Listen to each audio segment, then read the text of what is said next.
The silence that fell over the grand foyer of the Waldorf Astoria was so profound you could hear the soft, frantic clicks of the paparazzi's camera shutters echoing against the gold-leafed ceiling. For months, the tabloids had painted her as the tragic, discarded artifact of a billionaire's midlife crisis. They had all gathered to watch Chloe Davenport, the flashy, 24-year-old mistress, claim her stolen throne. But as the heavy brass doors opened and the true Mrs. Sterling stepped into the chandelier's blinding light, the air was sucked out of the room. Chloe's smug smile shattered, and in that single devastating moment, high society realized a terrifying truth. You do not go to war with a woman who has nothing left to lose but her mercy. The Hastings-Sterling marriage died on a Tuesday morning, not with a screaming match or a shattered vase, but with the quiet, sickening chime of a misplaced iPad. Serena Sterling sat at the head of the 20-foot mahogany dining table in their sprawling Central Park West penthouse. She was a woman who wore her 38 years with a quiet, expensive grace. Her lineage, the Hastings family, traced its roots back to the foundational bedrock of New York real estate. When she married Richard Sterling 12 years ago, she brought the social pedigree. He, the ruthless ambition of a Silicon Valley tech prodigy eager to conquer the East Coast. Together, they were formidable. Now they were strangers sharing an area code. Richard was pacing near the floor-to-ceiling windows, barking into his phone about the upcoming IPO of his latest venture, Sentinel Data. He was handsome in that sharp, aggressive way that wealth affords a man in his 40s, custom Brioni suits, artificially brightened teeth, and a profound, exhausting arrogance. He didn't notice when his secondary tablet, carelessly left on the marble kitchen island, illuminated. Serena, rising to pour herself another cup of black coffee, glanced down. Chloe D. The new silk sheets for the Soho loft arrived. You're going to love them against your skin, Daddy. See you at 8. Wear the cologne I like. Serena stopped breathing. The words blurred, then sharpened, etching themselves into her retinas. She had known, of course.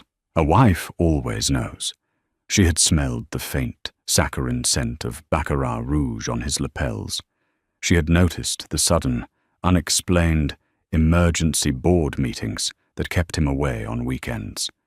She had seen the subtle, dismissive way he had begun to speak to her in public, treating her less like a partner and more like a decaying monument he was legally obligated to maintain. But seeing it in stark, black and white text was a violent physical blow. Richard ended his call and walked into the kitchen, entirely oblivious to the tectonic plates shifting beneath his marriage. He checked his Patek Philippe watch. I'm flying out to San Francisco tonight. Sentinel is hitting some regulatory snags. I'll be gone through the weekend. Serena slowly placed her coffee cup on the saucer. The porcelain clinked with a tiny, sharp sound. Through the weekend. Richard, the Crescent Moon charity ball is this Saturday. We are the co-chairs. Richard sighed, a harsh sound of deep, theatrical inconvenience. Serena, I don't have time for the museum crowd right now. I'm dealing with a multi-billion-dollar valuation. Go, smile for the cameras, write the check. Tell them I'm securing the future of the global tech infrastructure. It's the most important philanthropic event of the season, Serena said, her voice terrifyingly steady, though her hands were trembling so violently she had to press them flat against the cold marble. And my family founded the trust. Then you handle it, he snapped, grabbing his briefcase. He paused, looking her up and down. Serena was wearing a simple cashmere sweater and tailored trousers, elegant but understated. Richard's lip curled slightly.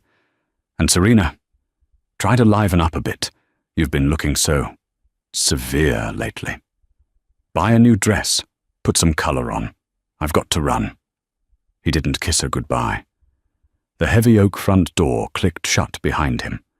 Serena stood in the dead silence of the $30 million penthouse. The realization settled over her like a heavy, suffocating blanket. He wasn't going to San Francisco. He was going to the Soho loft. He was leaving her to face the apex of New York society alone, knowing full well the rumors that were already bleeding into the gossip columns. She picked up the iPad. She didn't cry. The Hastings women were not criers. They were strategists. Serena unlocked the device. She had known his passcode since 2014, his mother's maiden name and birth year, and began to scroll. What she found over the next 3 hours was not just an affair. It was an absolute, systemic humiliation. Chloe Davenport was 24, a former catalog model turned lifestyle influencer. She was loud, gaudy, and unapologetically ruthless. Richard wasn't just sleeping with her. He was funding a rival life. There were receipts for a $5 million loft in Soho, a leased Aston Martin, and hundreds of thousands of dollars in Cartier jewelry. But the final dagger, the one that pierced straight through Serena's ribs and fundamentally altered her soul, was an invoice from Sotheby's. Richard had purchased the Tears of the Ocean, a breathtaking, absurdly rare diamond and sapphire collar necklace. It had sold for $8 million. Serena stared at the receipt, a cold, bitter laugh tearing its way out of her throat. The Tears of the Ocean wasn't just any necklace. It had belonged to Serena's late grandmother, sold off in the 1990s when the Hastings family faced a temporary but severe liquidity crisis. When Richard's tech company had its first massive breakout, he had sworn to Serena, holding her face in his hands, that he would track down the necklace and buy it back for her 10th wedding anniversary. Their 10th anniversary had passed 2 years ago. He had given her a tennis bracelet and blamed the market. Now he had bought her grandmother's legacy to drape over the collarbones of a 24-year-old Instagram model. Serena locked the iPad and placed it exactly where Richard had left it. The woman who had woken up that morning, the dutiful, quiet, supportive billionaire's wife, was dead. In her place, something infinitely colder and sharper took its first breath. By noon, Serena was sitting in the private, mahogany-paneled back room of the Century Club, nursing a gin martini. Across from her sat Beatrice Kensington. Beatrice was a terrifyingly well-connected socialite, with a tongue like a scalpel, and a heart fiercely loyal to those she considered true peers. Serena slid a thick manila folder across the polished table. Beatrice opened it, her perfectly arched eyebrows climbing higher and higher as she scanned the printed screenshots and financial summaries. "Good God, Serena," Beatrice breathed, taking a long sip of her champagne. "I heard the whispers. My trainer mentioned seeing them at Nobu, but I didn't think Richard was this monumentally stupid. An Aston Martin. He's acting like a Russian oligarch in a midlife crisis." "Look at the last page, B," Serena said, her voice a hollow, dry rasp. Beatrice flipped to the back. Her eyes widened, and she genuinely gasped. "The sapphire collar. Serena, this is your grandmother's. Tell me he didn't." "He did, and he gave it to her." Beatrice closed the folder, her expression shifting from shock to a cold, predatory rage. "What do you want to do? I can have her blacklisted from every restaurant, club, and charity board in the tri-state area by 4 p.m. I can make it so this girl can't buy a bagel in Manhattan without being spat on." "No," Serena said sharply. "That's petty. That makes me look like the bitter, discarded wife fighting over scraps. I don't want to fight her in the shadows, B. I want to obliterate them both in the light." Beatrice leaned forward, an excited gleam in her eye. "I'm listening." "Richard told me he's skipping the Crescent Moon ball for business," Serena explained. "But I've been monitoring her social media." Serena pulled out her phone, pulling up Chloe Davenport's public Instagram. The most recent story, posted an hour ago, showed Chloe in a plush bathrobe, sipping mimosa in what was clearly a private jet terminal. The caption read, "Whisked away by my king for a romantic weekend, but rushing back Saturday for the biggest night of my life. Hashtag high society. Hashtag crescent moon. Ball. Hashtag coming out party." "He's bringing her," Beatrice whispered, the realization dawning on her. "He told you he was skipping it so you'd go alone and quietly represent the family, while he sneaks back into the city to make his grand public debut with the Mistress. He's planning to blindside you, to humiliate you in front of the entire city." "Exactly," Serena said, taking a sip of her martini.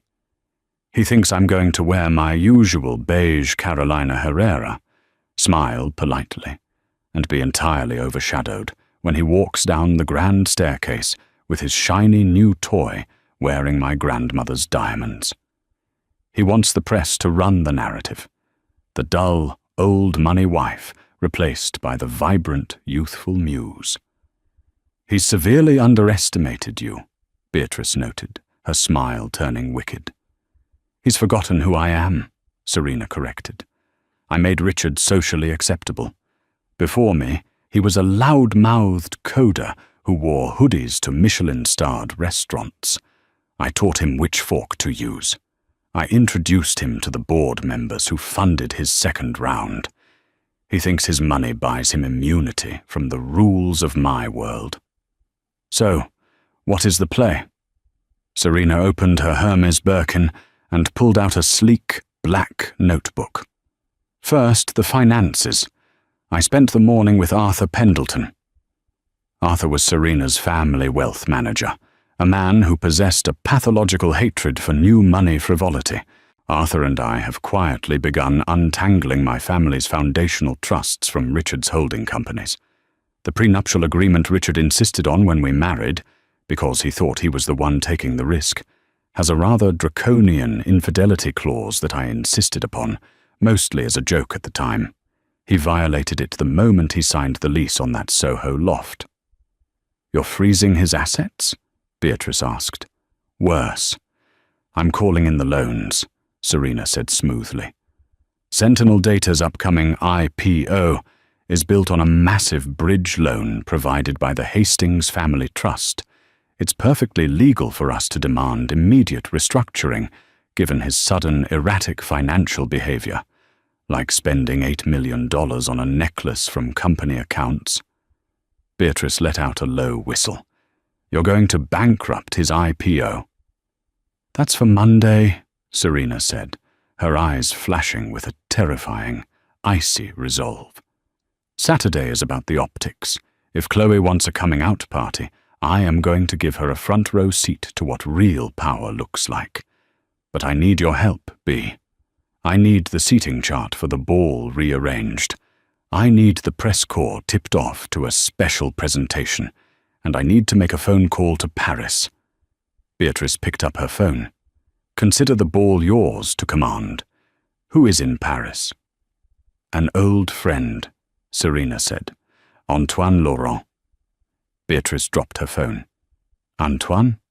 "Serena. Antoine Laurent hasn't designed a custom gown in 5 years. He went into seclusion after the Paris incident." "Antoine owes me his life," Serena said softly, remembering the dark, messy scandal in Monaco a decade ago that she had quietly buried for the brilliant, volatile designer. "And I need armor. Not a dress, B. Armor." The next 4 days were a blur of absolute surgical precision. Serena moved through her life like a ghost, maintaining the facade of the ignorant, slightly depressed wife for the benefit of the penthouse staff, knowing Richard's loyalties were split among them.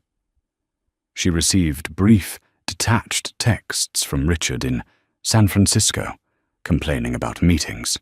She replied with bland, supportive emojis, all while sitting in the luxurious, heavily guarded suite at the Carlisle Hotel, which she had secretly rented under Beatrice's name.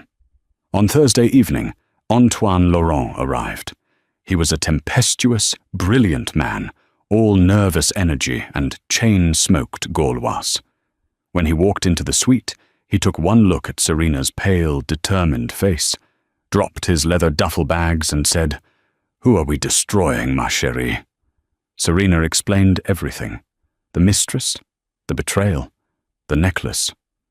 Antoine's eyes blazed with a manic, artistic fire. He gives the Hastings sapphire to a catalogue girl? A girl who sells detox tea on the internet? Antoine practically spat the words. It is an insult to aesthetics. It is an insult to God. We will not just dress you, Serena. We will forge you into a weapon. When you walk into that room, she will feel like a peasant who has accidentally wandered into a cathedral. For 48 hours, Antoine and his 2 lead seamstresses worked without sleeping. They didn't use the soft, forgiving pastels Serena usually favored. They used black, but not just black, a deep, abyssal, obsidian silk velvet that seemed to absorb the light around it. The fitting was a grueling process. The dress was an architectural marvel. It featured a plunging, structured neckline that defied gravity, sharp shoulders that commanded absolute authority, and a corseted bodice that cinched Serena's waist into a devastating hourglass. The skirt was a masterpiece of illusion, fitted over the hips, but exploding at the floor into a dramatic, sweeping train lined with crushed scarlet silk that flashed like fresh blood when she walked. "It needs danger," Antoine muttered around a pin in his mouth as he adjusted the hem. "You are too safe, Serena. The Hastings are too proper." He reached into his bag and pulled out a pair of vintage, opera-length leather gloves, so soft they felt like second skin. Then he produced the crowning glory. A choker. Not diamonds, but a thick, brutalist band of solid platinum adorned with hundreds of black diamonds designed to look almost like a regal collar of armor. "If she wears your grandmother's blue stones," Antoine whispered, fastening the heavy platinum around Serena's neck, "you will wear the dark. You will be the void that consumes her light." Serena looked at herself in the 3-way mirror. She didn't recognize the woman looking back. The softness was gone. Her cheekbones, contoured by an elite makeup artist flown in from London, looked sharp enough to cut glass. Her blonde hair, usually worn in soft waves, was slicked back into an aggressively sleek, perfect chignon, exposing the elegant, swan-like column of her neck and the brutalist choker. She looked regal. She looked dangerous. She looked like a billionaire in her own right, not an accessory to one. Meanwhile, across the city, the trap was being set. Beatrice had executed her orders flawlessly. The Crescent Moon Ball was to be held at the Metropolitan Museum of Art. Usually, Serena and Richard, as co-chairs, would arrive last, descending the grand staircase of the Great Hall to applause.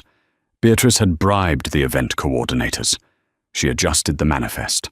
On Saturday afternoon, Chloe Davenport was frantically posting to her millions of followers from a luxury hotel suite, getting ready for the biggest night. "Can't wait to show you the surprises my love got me," she trilled to the camera, careful not to show Richard's face in the background, though his distinctive watch was visible in one frame. Serena watched the story on her phone while Antoine made the final adjustments to her train. She felt a strange, icy calm settle over her. The anxiety that had plagued her for months, the constant feeling of not being enough, of losing her husband, vanished. She wasn't losing a husband, She was taking out the trash. At 7 p.m., Richard texted her. "Sorry, Serena. Meetings ran late. Won't make it back. Have a good time tonight. Represent us well." Serena typed back, "I will. I promise you, Richard, I will represent exactly who we are tonight." At 8:30 p.m., the Great Hall of the Met was a sea of tuxedos and haute couture. The elite of New York, politicians, old money scions, A-list celebrities, and Wall Street titans were mingling beneath the towering floral arrangements. The press pool was corralled near the grand staircase, snapping photos of arrivals. According to Beatrice's planted rumors, an anonymous European royal was expected to make an appearance, keeping the paparazzi in a state of high, frantic alert. At 8:45 p.m., a sleek, black Maybach pulled up to the red carpet outside the Met. Inside the car, Richard Sterling straightened his bow tie, a smug, triumphant smile on his face. He turned to Chloe. She was wearing a violently bright, sequined gold dress that left nothing to the imagination. And resting heavily against her collarbones, sparkling with a deep, oceanic fire under the streetlights, was the tears of the ocean.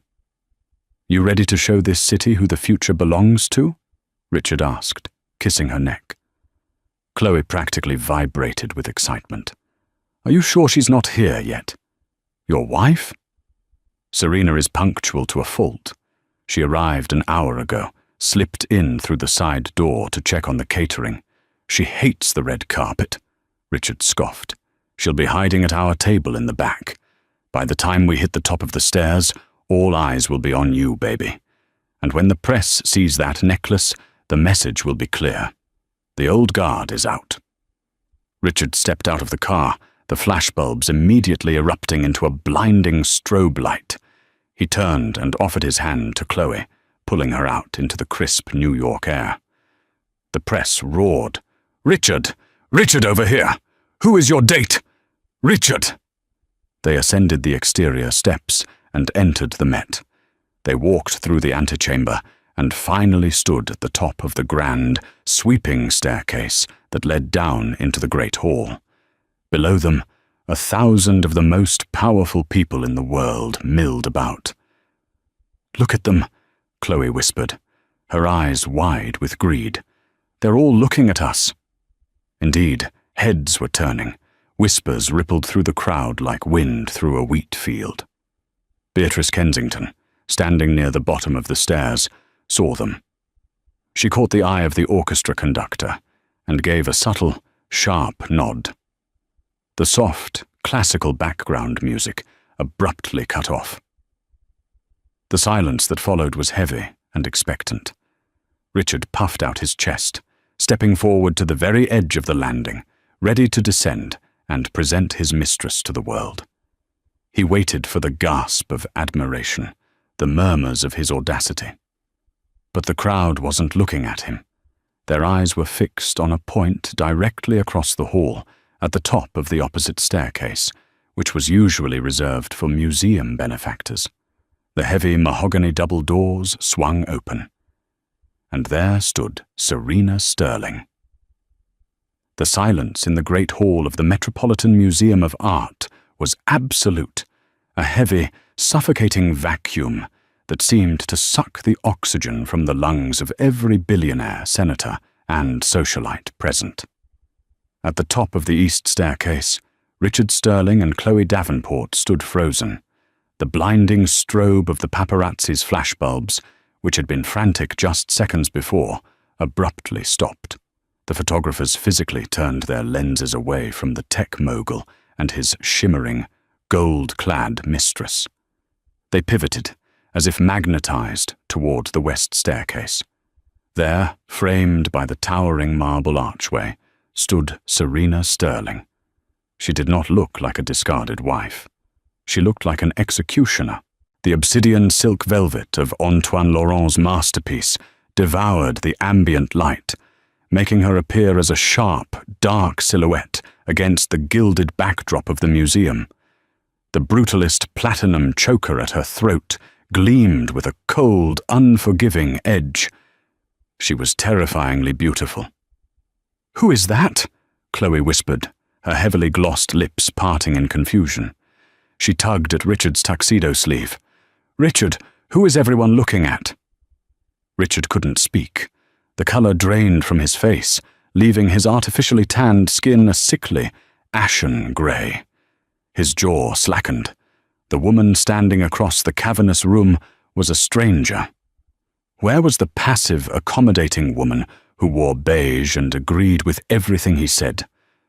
"That," Richard choked out, his voice barely audible over the sudden, rising murmur of 1,000 whispers, "is my wife."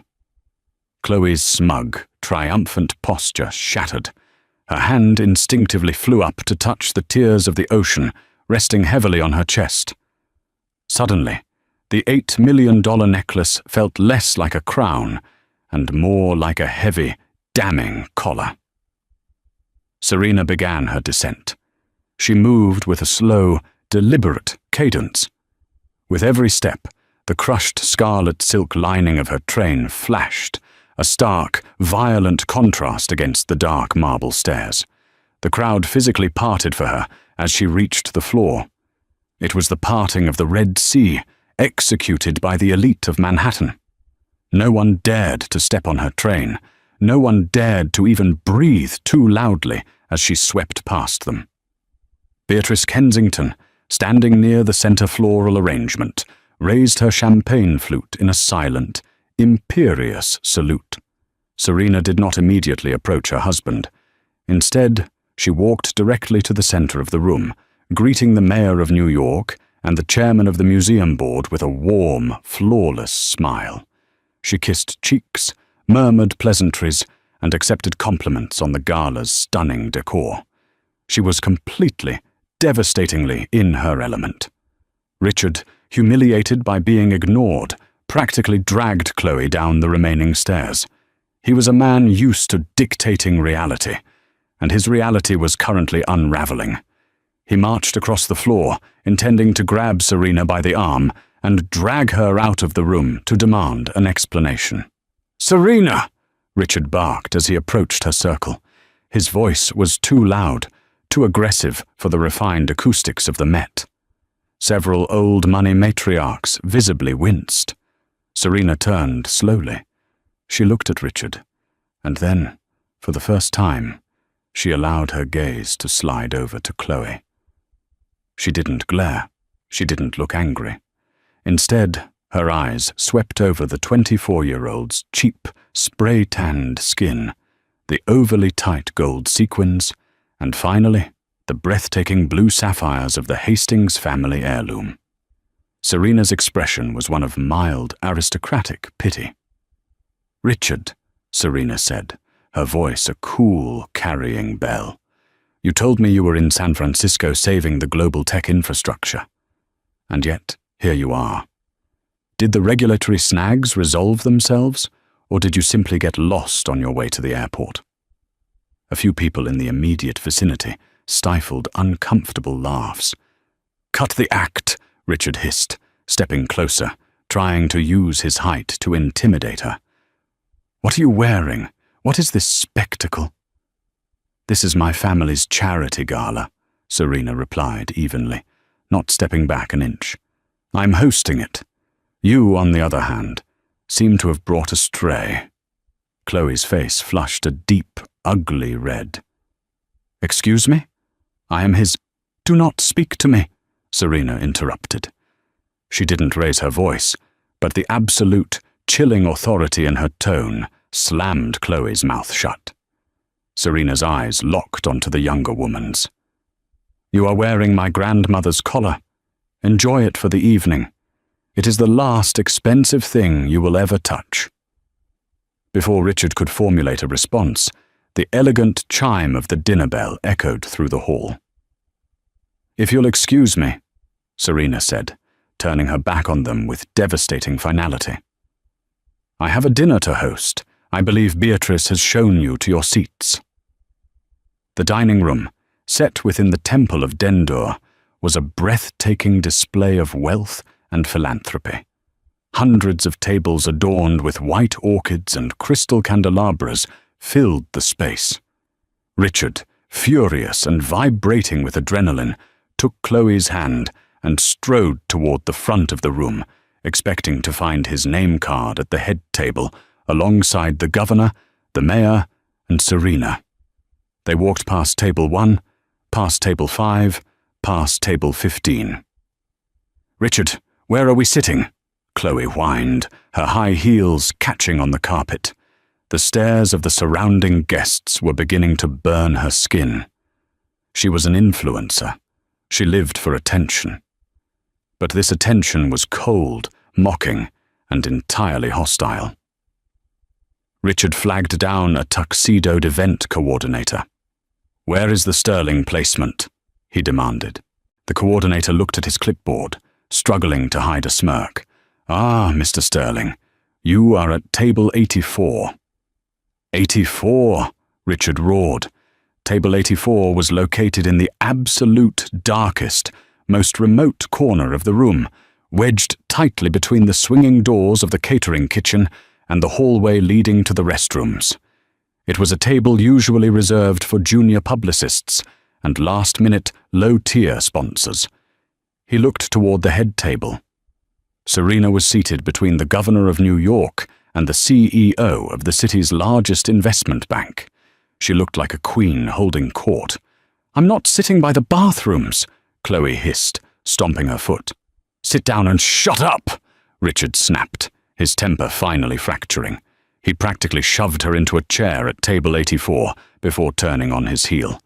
He was going to end this. Now. He stormed across the room, ignoring the shocked whispers of the elite as he approached the head table. "Serena," he commanded, leaning over the table, his hands flat on the white linen. "Outside, right now. We are going to talk about this childish behavior, and then you are going to fix my seating arrangement before I pull every dime of my funding from this museum."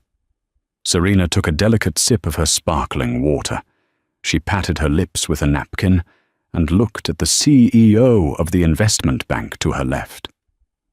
"Jonathan, would you excuse us for a moment? My husband seems to be experiencing a stress-induced episode." She stood up, the black velvet pooling around her feet, and walked calmly toward a secluded alcove near the ancient Egyptian temple walls. Richard followed her like an angry bull. "You think this is funny?" He spat the moment they were out of earshot. "You think embarrassing me in front of the board is going to win me back? You're making a fool of yourself. That girl out there? She makes me feel alive. You're just old money and dead weight. Tomorrow morning, I'm filing for divorce. I'm taking the penthouse, and I'm locking you out of the accounts." Serena leaned against the cool stone of the temple, unbothered. "You can't lock me out of the accounts, Richard. Watch me. Sentinel data goes public on Monday. I'll be worth $12 billion.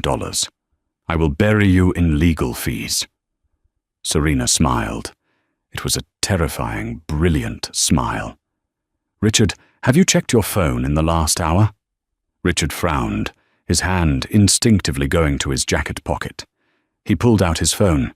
The screen was lit up with 47 missed calls, all from David, his chief financial officer. "What did you do?" he whispered, his bravado faltering. "I spent the week with Arthur Pendleton," Serena said softly. "We audited everything, including the $300 million bridge loan the Hastings Family Trust provided to Sentinel Data to float your operations until the IPO." Richard's blood ran cold. "According to the covenants of that loan, as well as the infidelity clause in our prenuptial agreement, which you so arrogantly signed, erratic financial behavior allows the trust to call the loan in early. Spending $8 million on my grandmother's necklace using corporate funds. Very erratic." "You can't do that," Richard breathed, panic finally setting in. "If you pull that loan, the SEC will halt the IPO. The company will bleed out. It's illegal." "It's entirely legal. The paperwork was filed at 4:55 p.m. on Friday," Serena said, her voice as smooth as glass. "Your CFO is likely calling to tell you that the underwriters have pulled out. Sentinel data isn't going public on Monday, Richard. It's going into receivership." "You're destroying your own money," he yelled, losing all control. "I am excising a tumor," Serena corrected him coldly. "I made you. I gave you the capital, the connections, and the social standing to build your little empire. And the moment you thought you were bigger than me, you used my family's legacy to adorn a catalogue model." Just then, Beatrice Kensington's voice echoed over the microphone at the front of the room. The dinner chatter died down. "Ladies and gentlemen," Beatrice purred into the mic, her eyes locked dead onto table 84. "Before we begin the auction, I wanted to take a moment to acknowledge a very special piece of history in the room tonight. Many of you old friends of the Hastings family might recognize the stunning blue sapphire collar being worn tonight by Mr. Sterling's guest." Every head in the room snapped toward the dark corner by the kitchen doors. A spotlight operator, entirely bribed by Beatrice, swung a blinding white beam directly onto Chloe Davenport. Chloe squeaked, throwing a hand up to shield her eyes, the diamonds around her neck catching the light and practically screaming their provenance to the room. "Yes," Beatrice continued, feigning awe. "That is the Tears of the Ocean, a Hastings family heirloom, sold during the recession of '92, and now, it seems, brought back into the fold to be worn by a woman who clearly appreciates shiny things." The collective gasp from the room was deafening. The old money crowd was merciless. Affairs were common enough, but flaunting a stolen family heirloom on a mistress at the family's own charity gala. It was a social crime of the highest order. It was unforgivable. Disgust rippled through the room. Murmurs of tasteless, disgusting, and vulgar echoed off the stone walls. Richard stood frozen in the alcove, watching his reputation, his company, and his entire social standing evaporate in the span of 3 minutes. Serena stepped away from the stone wall. She adjusted her vintage leather gloves. "Enjoy the rest of the evening, Richard," she said, her voice a soft, fatal whisper. "And when you go home to that leased loft in Soho tonight, tell Chloe she can keep the necklace. Consider it a severance package." The spotlight on table 84 felt less like an illumination and more like a physical weight. Under the glaring, inescapable beam of white light, Chloe Davenport shrank. The smug, curated confidence that had fueled her rise as a digital influencer evaporated in a matter of seconds. In the sterilized, filtered world of Instagram, she controlled the narrative. Here, in the ancient, echoing chamber of the Temple of Denda, surrounded by the absolute apex of global wealth, she was nothing more than a trespasser caught with stolen goods.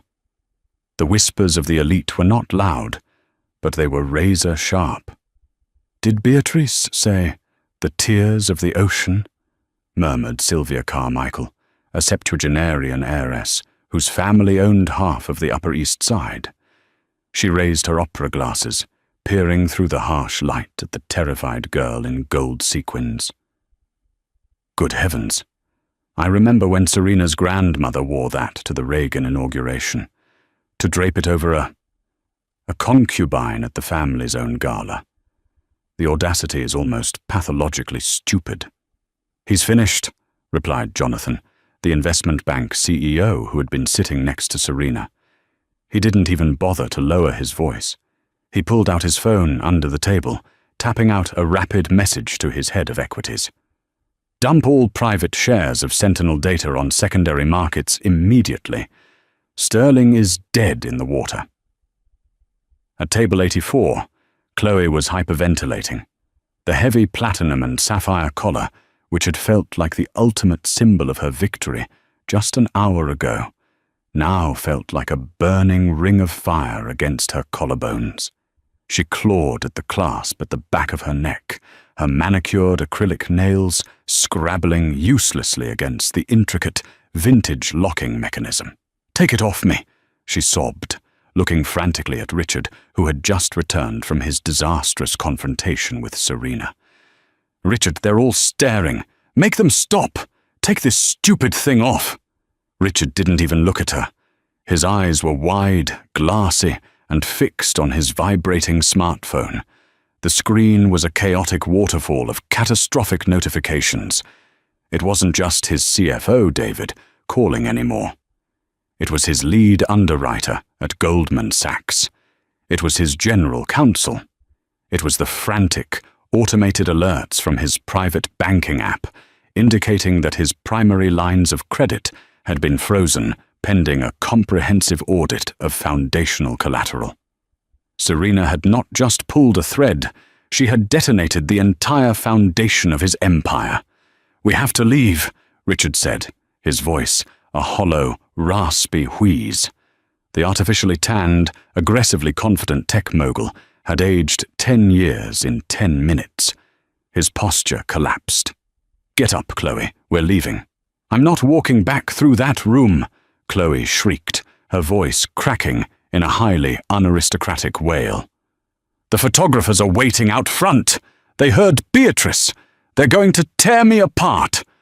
"I don't care," Richard snarled, grabbing her upper arm with a bruising grip and hauling her to her feet.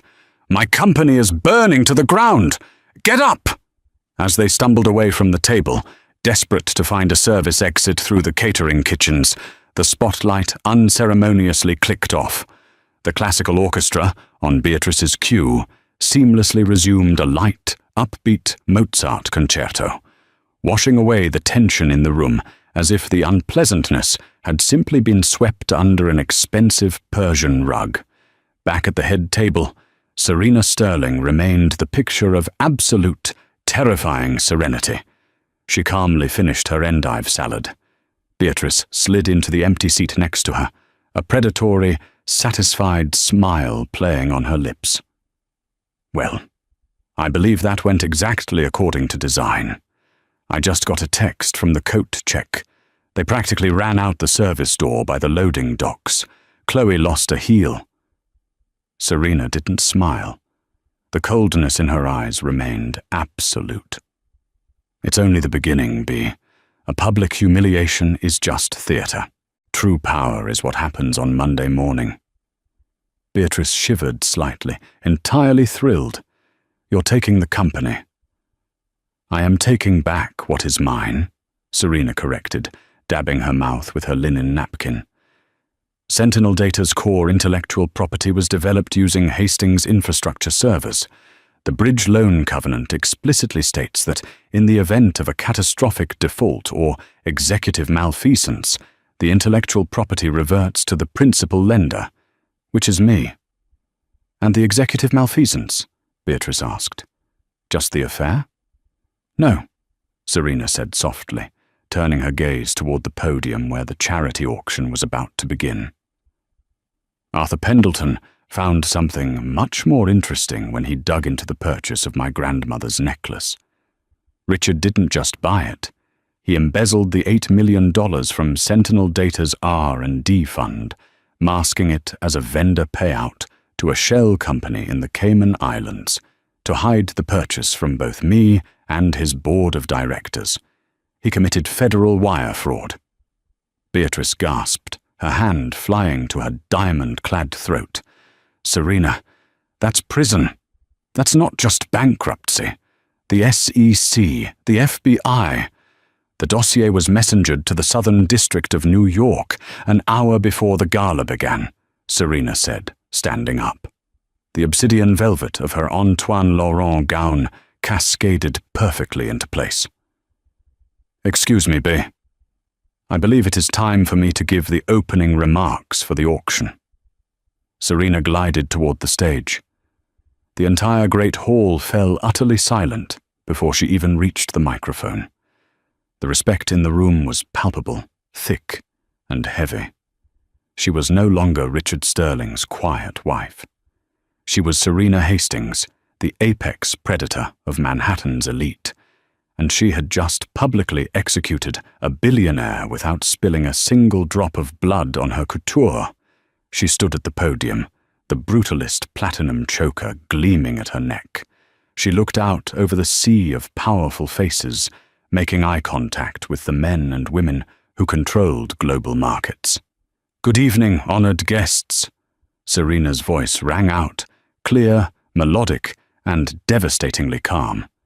"My family established the Crescent Moon Trust 60 years ago with a singular vision: to support the integrity, the art, and the foundational truth of this great city. Tonight, we celebrate transparency. We celebrate the removal of masks and the stripping away of false narratives." She paused, letting the weight of her words settle over the crowd. Everyone knew exactly what she was talking about. "In the spirit of that transparency and the cleansing power of truth," Serena continued, "the Hastings Family Trust is proud to announce an unexpected, incredibly lucrative restructuring of our tech portfolios, allowing us to double our philanthropic commitments for the next decade. Thank you all for your unwavering support. Let the bidding begin." The applause was thunderous. It was a standing ovation, not just for the charity, but for the sheer, unadulterated masterclass in warfare they had just witnessed. Serena stepped down from the stage, her scarlet train flashing like a warning to anyone who would ever dare cross her again. The fallout was biblical. By 9 a.m. on Monday, the financial news networks were locked in a state of absolute hysteria. The chyron at the bottom of the screen on CNBC flashed in urgent, screaming red. "Sentinel data. IPO cancelled. CEO Richard Sterling investigated for embezzlement. Hastings Trust seizes assets." Inside the sprawling, glass-walled offices of Sentinel Data in Hudson Yards, chaos reigned. Security guards, newly contracted by Arthur Pendleton on behalf of the Hastings Trust, stood at the elevators. When Richard Sterling stepped out of his private car, looking haggard, wearing the same crumpled suit from the gala, his keycard flashed red. "I'm sorry, Mr. Sterling," the lead security officer said, crossing his arms, blocking the glass turnstiles. "We have strict orders from the new interim board. You are not permitted in the building. A box of your personal effects will be mailed to your legal counsel." "I own this company," Richard screamed, spit flying from his lips, banging his fists against the reinforced glass. "I am the founder. You can't lock me out." "Actually, Richard, I can." Richard spun around. Serena was standing in the immaculate white marble lobby. She was dressed in a razor-sharp, dove-grey Tom Ford power suit, her blonde hair pulled back into a severe, no-nonsense bun. Flanking her were Arthur Pendleton and two men in dark suits who carried the unmistakable, rigid posture of federal agents. "Serena, please," Richard begged, the anger instantly draining out of him, replaced by a pathetic, desperate whimper.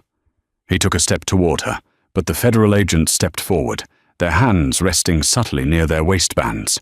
"Serena, you have to stop this. They're talking about wire fraud. They're talking about freezing my personal accounts. I have nothing. You've taken everything." "I merely balanced the ledger, Richard," Serena said, her voice devoid of any emotion. She looked at him not with anger, but with the cold, clinical detachment of a scientist observing a failed experiment.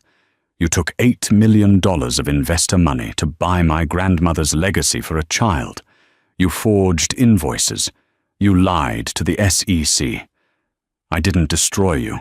You built your own guillotine. I just pulled the lever." One of the federal agents stepped past Serena, holding up a badge. "Richard Sterling, I'm Special Agent Vance with the FBI.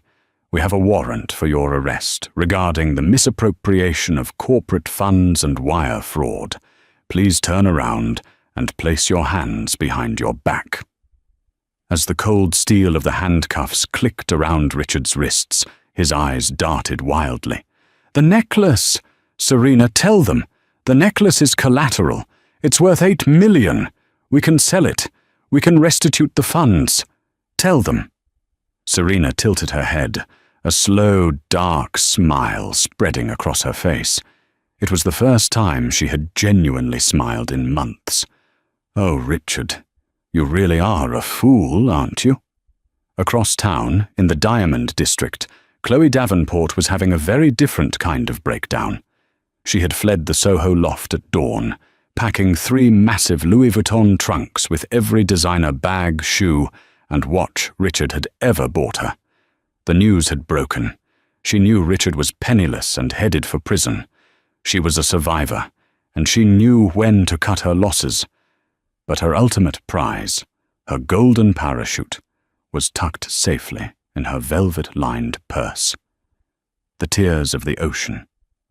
She walked into the highly secure, bulletproof glass-lined office of Lev Abramov, one of the city's most discreet and wealthy estate jewelers. "I need to liquidate this," Chloe said, her voice shaking behind her oversized Celine sunglasses. She placed the heavy platinum and sapphire collar on the black velvet mat on Lev's desk. "It's a Hastings family heirloom. I know its provenance. It sold for $8 million. I'll take $5 million right now, wired to a Cayman account." Lev Abramov, a man who had been dealing in rare stones for 50 years, pulled down his jeweler's loupe. He didn't even need to pick it up. He stared at it for exactly 4 seconds. Then he let out a harsh, gravelly laugh. $5 million? Lev chuckled, pushing the necklace back toward her with the tip of his pen, as if it were contaminated. "Miss, whoever told you this is the Hastings heirloom lied to you, or they are incredibly stupid." Chloe felt the blood drain from her face. "What are you talking about? I saw the Sotheby's receipt. It's real." "The receipt might be real, but these stones are not," Lev said bluntly. "These are laboratory-grown sapphires. Good quality, yes, but synthetic. The diamonds are moissanite. The setting is standard palladium, not platinum. This is a very good, very expensive replica. A prop. It was likely custom-made by a theatrical jeweler in London, worth perhaps $10,000 for the craftsmanship." "No," Chloe whispered, stepping back, her hands flying to her mouth. "No, that's impossible. Richard bought it. He bought it for me." "Your Richard bought a fake," Lev said, turning his attention back to his paperwork, entirely dismissing her. "And if he paid $8 million for it, he is an idiot. Have a good day, miss."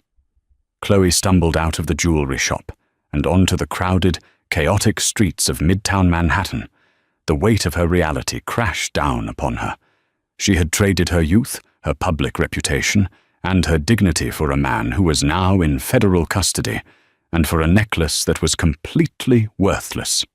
She was a punchline.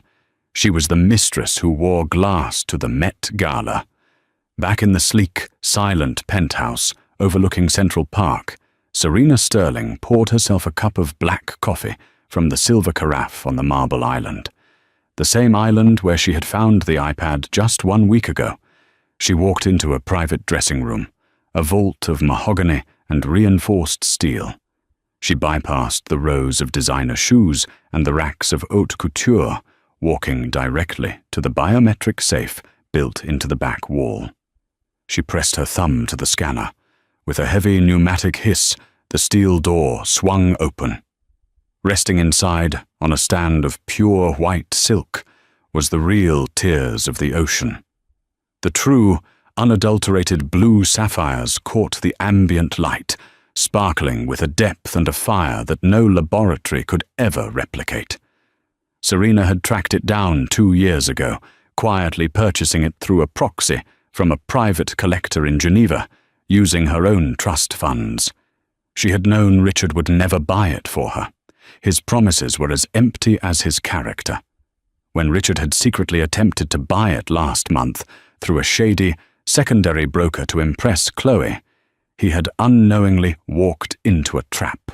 The broker had sold him a flawless replica, a replica Serena had commissioned specifically for that purpose. Richard had embezzled $8 million to buy a piece of glass, funneling the rest of the stolen cash into his offshore accounts, sealing his own federal indictment.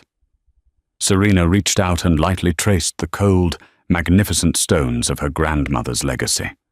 She had not just survived the storm, she had become the architect of it. The tech world would bow to her now. The social elite feared her, and her family's legacy was safely locked away where it belonged, entirely untouchable. She closed the safe, the heavy steel locking with a satisfying, final click, and walked out to begin her day, ready to rule her empire alone. In the end, the spectacular downfall of Richard Sterling became a legendary cautionary tale whispered in the boardrooms of Wall Street and the gilded parlors of the Upper East Side.